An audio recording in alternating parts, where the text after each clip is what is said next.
मुख्यमंत्री मनोहर लाल खट्टर और उप मुख्यमंत्री दुष्यंत चौटाला आज समारोह में शामिल हुए थे। आज शपथ ग्रहण समारोह हो चुका है। भाजपा सारी यहाँ पर मौजूद थी, सारा विधायक दल यहाँ पे मौजूद था, सारे भाजपा के बड़े बड़े चेहरे मौजूद थे। हमारे साथ इस वक्त प्रेमलता मौजूद हैं जो कि दुष्यंत चौटाला के खिलाफ जो है चुनाव लड़े थे। इनसे बातचीत करते हैं। मैम, आज दुष्यंत चौटाला ने उप मुख्यमंत्री की शपथ ली है, कैसे देखते हैं आप इसको? जिस तरह हमारे मुख्यमंत्री ने शपथ ली, अब पार्टी जब कोalition गवर्नमेंट बनी गई तो मेरे लिए तो दोनों ही चीज़ ठीक अच्छी हैं। तो क्या आप इस कोalition के हक में थी?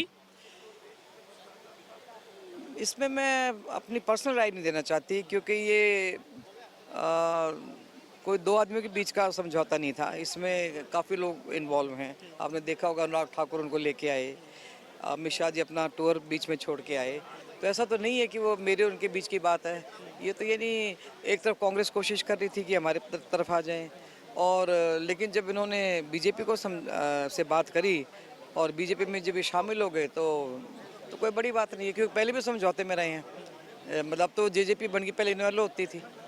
पार्टी का हिस्सा तो आप भी हैं, तो कहीं ना कहीं स्टेट पार्टी मीटिंग में आपकी राय तो ज़रूरी थी क्योंकि आप उनके खिलाफ चुनाव लड़े थे। असल में चुनाव तो ब्रजेंद्र के खिलाफ भी लड़े थे, तब वो हारे थे। 2009 में मेरे खिलाफ लड़े थे ना, 14 में मेरे खिलाफ लड़े थे, हारे थे।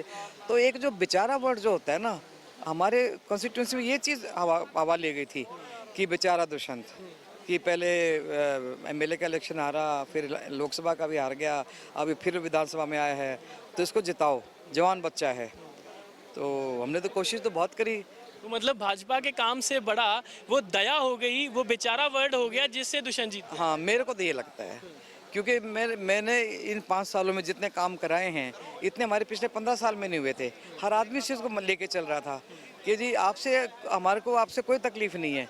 लेकिन अब क्या कारण थे, क्योंकि जाट तो मैं भी हूँ, जाट दुष्यंत भी है, लेकिन वो एक जो फैक्टर जो मैं आपको बता रही हूँ ना कि 2 बार लगातार चुनाव हारे, तो गांव में के लोगों के बुजुर्गों को ये महसूस होने लग गया कि उभरता हुआ नेता है और उसको यानी वो हार जाए तो हमारे को अच्छा नहीं लग रहा।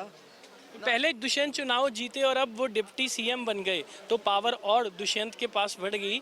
खिलाफ आपके चुनाव लड़े थे, बयानबाजी वहाँ ग्राउंड लेवल पे हुई थी आपके खिलाफ।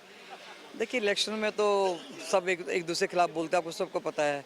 यानी मैं दुष्यंत के खिलाफ बोली कि जिसने दादा को दादा नहीं समझा, जिसने परिवार को तोड़ दिया, वो हमारे को क्या संभालेगा, उसने भी मेरे खिलाफ कुछ कहा होगा। लेकिन उनका फ़ोन आया था मेरे पास कि आंटी मैं कभी बहुत बहुत मुबारक हो, तो कहने लगे कि आंटी कुछ गलत निकल गया हो इलेक्शन के टाइम में तो मुझे माफ़ करना। तो it's so nice of him कि उसने अपने इतनी कर्टसी शो करी कि उसने मुझे फ़ोन किया। और इलेक्शन में तो ये चीज़ें चलती रहती है, तो इनका कोई मायने नहीं होता। बहुत बहुत शुक्रिया आपका। सो ये थे हमारे साथ प्रेमलता, जिनका कहना है कि दुष्यंत चौटाला जो हैं वो बेचारे की नज़र से उनको देखा गया ग्राउंड लेवल पे, इसीलिए वोट पड़ी। भाजपा के काम को देखना लोग छोड़ गए। दुष्यंत चौटाला पहले इलेक्शन हार चुके हैं, उसी चक्कर में लोगों ने बेचारे को तरसता हुआ चेहरा देखते हुए उसको वोट डाली है। आखिरकार अब डिप्टी सीएम बन चुके हैं। सो देखते हैं किस तरह से ये कार्यकाल उनका रहता है, क्योंकि इस 5 साल के कार्यकाल में दुष्यंत चौटाला जो है वो अपनी पार्टी को ज़रूर बड़ा करेंगे। कैमरा पर्सन मेहरबान सिंह के साथ अमनदीप दीक्षित, एबीपी न्यूज़, राजभवन, चंडीगढ़।